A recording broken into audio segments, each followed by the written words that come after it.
my name is Gabby and welcome back to my channel, or if you're new here then welcome to my channel. And today's video is going to be the video where I talk about all the books that I want to read in the month of March. So I posted my February wrap-up the other day and I will leave that in a link up at the top of the screen. And then I also have content warnings for all of the books that I mentioned in this video down in the description below. And yeah, let's get into it. I'm not really sure what I want to read in March, but I do have like 3 books that are like locked in. I will be reading these throughout March. And then I do have a few books that I want to talk about like towards the end of this video that, I don't know, I'm still kind of like up in the air about, but yeah, we'll talk about it. So we're going to start with my current read, which is I Wish You All the Best by Deaver. So this follows our main character Ben after they are kicked out of their house by their parents after coming out to them as non-binary. They are forced to then move in with their sister and her husband, who are like estranged from the family. And they place Ben into a new school where they will be trying to get through like the last half of their senior year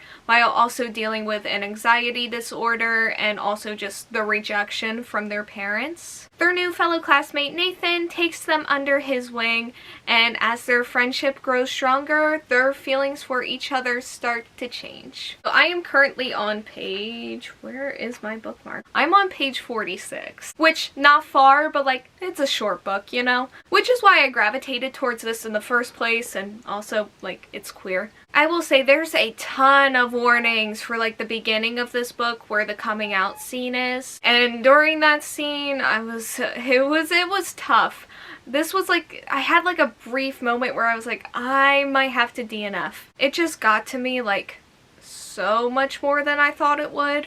And some of it is like told more third hand, which I very much appreciated, but I was already like in a rough state before that started happening. So yeah, I highly recommend checking out the content warnings for this book before reading. But I am mostly past that part now, and like those feelings I had there aren't gonna go away, but I personally feel as though I'm like good to move forward with this book. My eye right now is very much so on this relationship. I have not seen too much of Nathan yet, but I'm excited to see more, and I think I might really like their dynamic together. And the storytelling is also kind of one of those things where there are certain like things teased, and then it gets revealed a little bit later on, which was really hard in the beginning because when I thought that part was over, like more details would just keep getting revealed. So that was tough, but it's like a style and format that I'm seeing kind of get repeated with this book, which like I'm only 40 pages in, so like who knows. But it is like in a sense keeping me reading because like there are things like kind of getting alluded to that I want to find out more about. It's also kind of a format that if it keeps getting repeated, I could see it getting a little old, but whatever. I'm looking forward to finishing this. Okay, so next up in this video we have Redempter by Ifueko, which is the sequel to Raybearer. I just love looking at them together, honestly. Their covers are so gorgeous. So Raybearer is a West African fantasy that follows our main character Tarisai, who has been raised in isolation by her mother, who was often absent from her childhood. When she reaches the right age, her mother sends her to the capital to compete with other children for a spot on the Crown Prince's Council.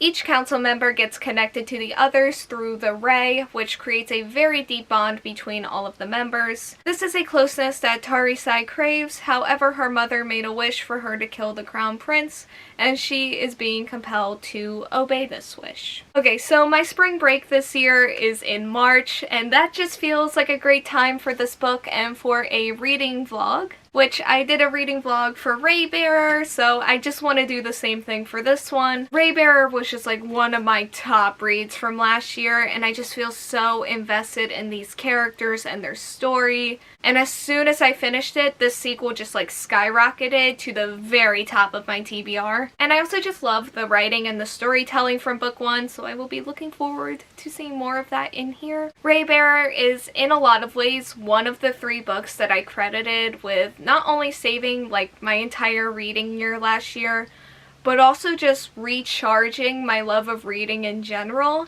and I just cannot wait for this. And next up we have The Empire of Gold by S.A. Chakraborty, which is the sequel to The City of Brass. Why did I hold that book that way? So The City of Brass follows our main character who summons Ajin during a con and is forced to come to terms with the fact that magic is actually real, even if she didn't want to believe in it prior. So this is the third and final book in the City of Brass trilogy, and I am on page 108 out of just many pages. This book has been like a long time coming for me. I feel like I've been reading through this trilogy forever, and like I love it, so that's great, but also like, you know, it's time. This was at first going to be like my main focus for March, but like I can't keep taking this book to school with me. Like, I can't keep carrying this around in my bag. I just can't. So even though I will be reading this throughout March, as you can see throughout this video, I will be definitely picking up some other books to read alongside of this one that will be hopefully less thick and brick-like. And because of that, I don't know when this will be completed. This is like the second time in a TBR video for me. I doubt it will be the last. But this book has definitely been a good time so far. I'm very curious to see where it all goes. And I'm just looking forward to like slowly working my way through it.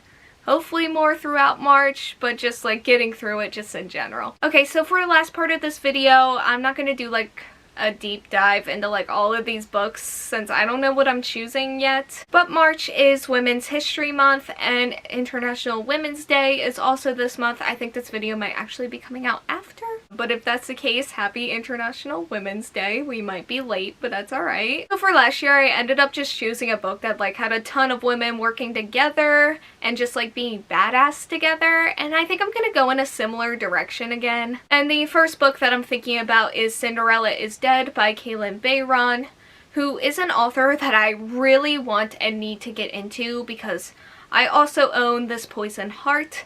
And I want and need to read both of those books, both of these books. I honestly maybe want to read This Poison Heart a little bit more than this one, but I've owned this one for longer, so I'm like, no, read this one first. And then you could go over and read that one. So yeah, it's like a Cinderella retelling, and it should be a good time. I'm excited for it. And then like in a kind of similar area, but also not, but just in like women working together type of thing, I have Girls with Razor Hearts, which is the sequel to Girls with Sharp Sticks. This was a 5-star read for me. I don't know, I feel like I've been kind of putting this book off in a way since like, I just don't know how it's gonna go. But I really do love book 1, so I'm hoping to have that same amount of love for book 2, and this feels like it could be a good time to dive into it. And then finally, I have Fatal Throne, which is like more of a history-geared story than I think the other two might be, but like, I haven't read them yet, so I don't know. Also, side note, if you like musicals, Six the Musical is the reason this book is here on my TBR today. So yeah, finishing all of these would be like the ideal situation, so I could finally like talk more in depth about all of them. But I don't really know how this month is going to go. I am in the middle of my semester right now, but I really want to read like one of them, if not all. Or maybe at least like start all of them and start working my way through them for like future months. Okay, so that is all I have for this video. Thank you all so much for watching. Like, comment, subscribe, hit the bell, and answer the question that'll be around here if you want to do that. And hopefully I will see you here next time. Bye.